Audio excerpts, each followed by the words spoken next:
Aleluia, aleluia, aleluia, aleluia, aleluia, aleluia, aleluia, aleluia. Despontou o santo dia para nós, ó nações, vinde adorar o Senhor Deus, porque hoje grande luz brilhou na terra, porque hoje grande luz brilhou na terra. Aleluia, aleluia, aleluia, aleluia, aleluia, aleluia, aleluia.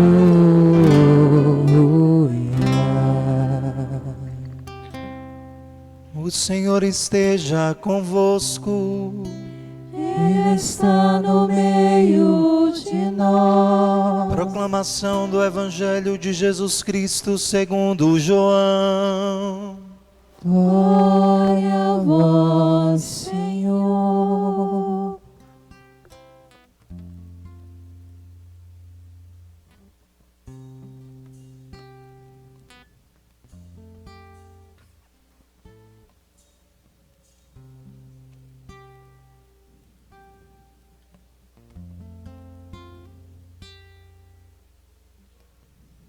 No princípio era a palavra, e a palavra estava com Deus, e a palavra era Deus.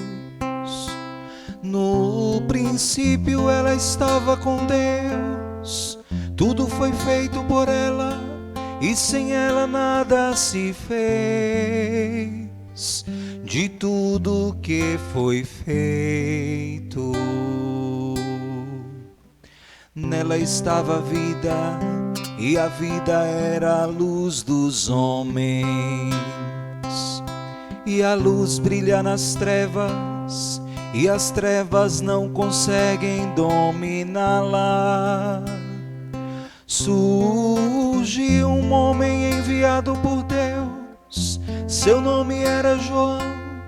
Ele veio como testemunha, para dar testemunho da luz, para que todos chegassem à fé por meio dele.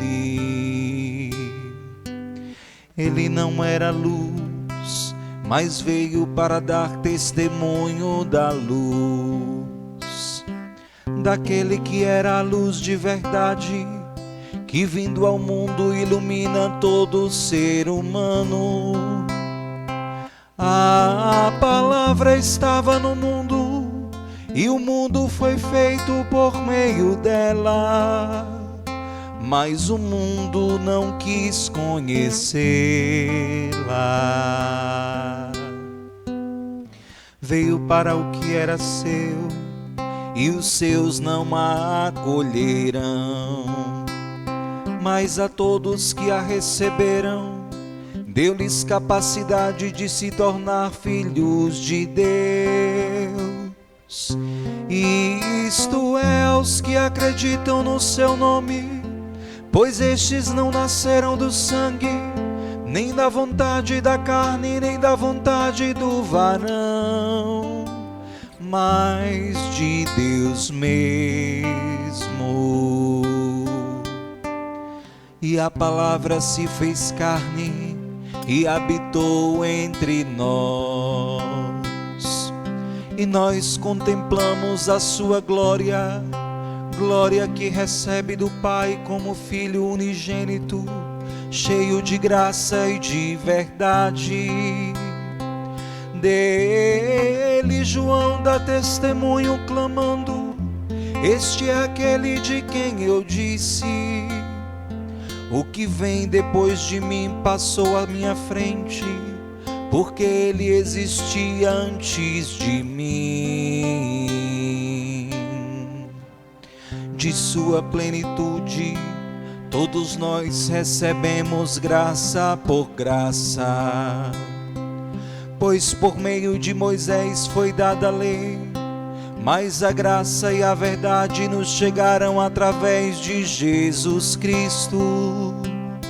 Ah, Deus ninguém jamais viu, mas o unigênito de Deus, que está na intimidade do Pai, Ele nos deu a conhecer. Palavra da salvação. Glória a vós, Senhor. Queridos irmãos e irmãs em nosso Senhor Jesus Cristo, que acompanham esta Eucaristia da missa do dia de Natal do Senhor. Muitas vezes nós temos o costume de dizer, ou pelo menos já escutamos em algumas situações, as pessoas se alegrarem com o nascimento de Jesus, no sentido de fazerem, realizarem uma comemoração do seu aniversário. Afinal de contas, Jesus, no dia 25 de dezembro, estaria, por assim dizer, completando mais um ano desde a sua encarnação. Essa poderia ser uma comparação ou uma concepção de natureza muito aceitável em outras religiões cristãs, onde existem algumas celebrações que no fundo possuem uma natureza de repetição daquilo que aconteceu para recordar intelectualmente, a partir da existência da própria inteligência, um acontecimento. É então que se leem os textos a partir de uma perspectiva histórica. Historicamente, nós poderíamos, portanto, dizer que de algum modo, ainda que perfeito, o Natal é o aniversário de Jesus, uma vez que este foi um acontecimento que se deu dentro do tempo e da história, com um lugar específico, narrado pelos evangelistas, que para nós não é apenas uma palavra de fé, mas é uma palavra que acontece em ato. Muito bem, por que é que hoje não é o aniversário de Jesus? Por que é que para os católicos, apesar de ser este um acontecimento fundamental da nossa fé, ocorrido nos parâmetros do tempo e da história, não significa comemorar mais um ano da encarnação do Verbo? Porque nós possuímos a força do Espírito de Deus, que vivifica todas as coisas. Interiormente, então, nasce no nosso coração aquela pergunta: mas que contradição poderia haver entre o fato de nós acreditarmos que hoje é a celebração do aniversário do Senhor com a força do Espírito de Deus? Ora, não há contradição alguma nos termos que estão postos pelo Padre. E eu explico por quê. Porque para nós, os cristãos católicos, aquilo que se lê na palavra de Deus, embora tenha ocorrido de fato, historicamente, dentro do espaço e do tempo, essas realidades não se encerraram ali para sempre.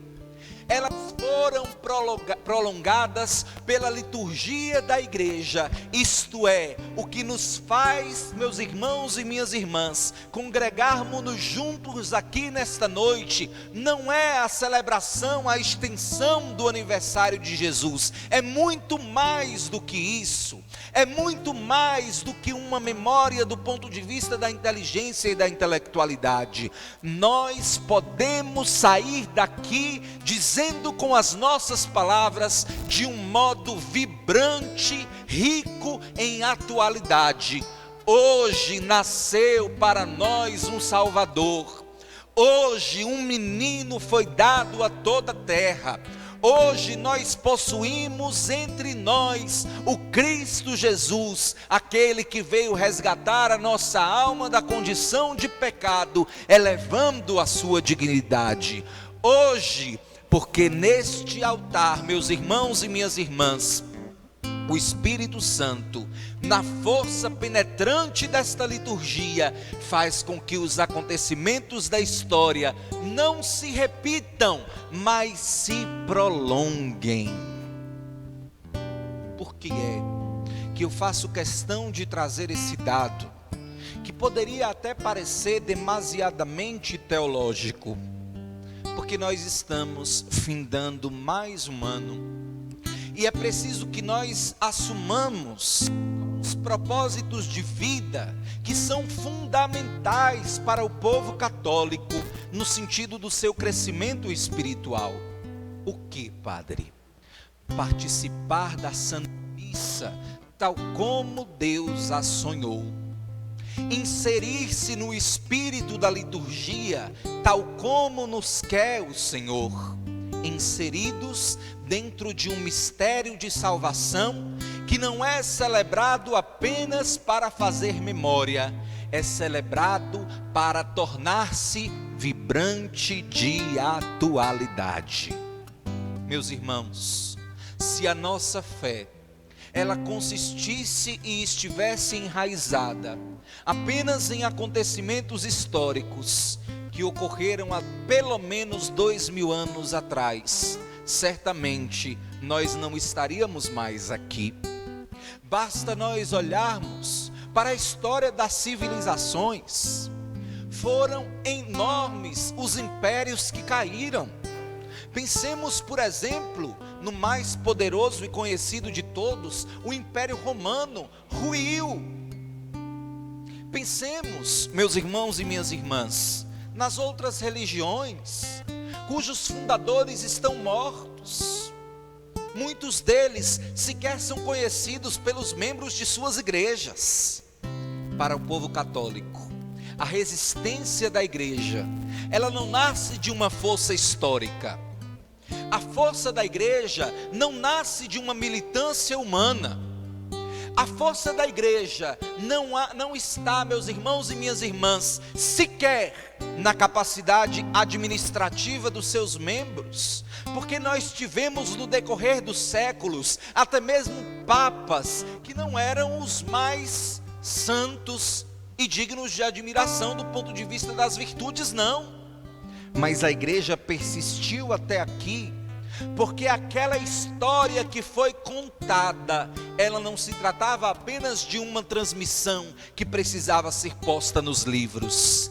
Tratava-se de uma comunicação do Espírito de Deus com a humanidade.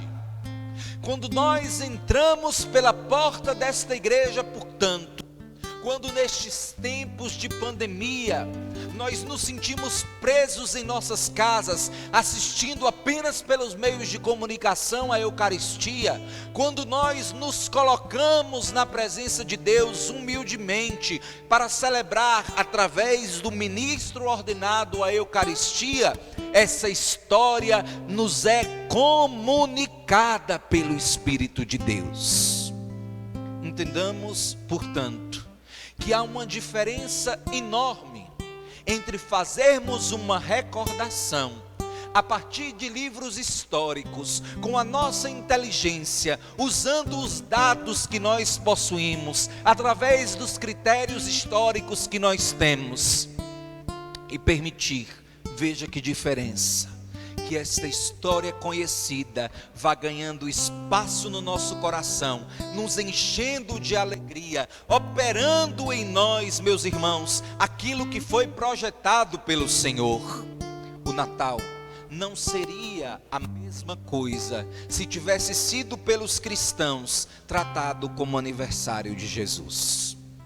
Se todos os católicos já fossem imbuídos da consciência de que o que celebram nesta noite santa e pelos próximos 8 dias, como prolongação deste grande acontecimento, nós seríamos evangelizadores do mundo inteiro, porque sairíamos na celebração do Natal dizendo: nasceu-nos hoje o Salvador. Sairíamos das celebrações da Semana Santa dizendo: ressuscitou para nós o Salvador.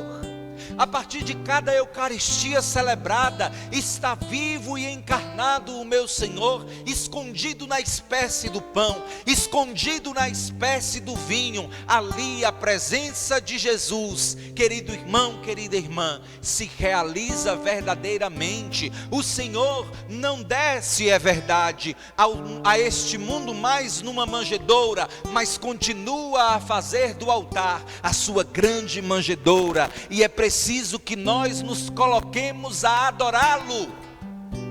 A primeira atitude diante da notícia do nascimento de Jesus, de todos os que estão postos no Evangelho, foi a de adorá-lo. Ali já havia uma liturgia. Encontraram o menino, os reis magos, o anjo já tinha cantado um Gloria in excelsis Deo. Ofertaram ao Senhor os seus dons e o que possuíam, e diz a Bíblia: prostraram-se para adorar o menino. Eu imagino como não deve ter sido belo o nascimento de Jesus. José, Maria e os animais. Nasce o menino, a mãe continua virgem, e Maria é a primeira a adorar o Senhor, porque sabia que o santo gerado por ela era filho de Deus. Olhar para aquele menino e compreender que tratava-se da encarnação do Verbo de Deus deve ter sido um enorme passo na fé de Maria. E nós, depois de tanto tempo, tendo sido comunicados da salvação que nos foi oferecida pelo Senhor, nascido pobre para nós, que atitude temos assumido diante desta nova manjedoura que é o altar onde nasce o Cristo? Temos adorado o Senhor? Temos nos prostrado por terra ante o seu poder?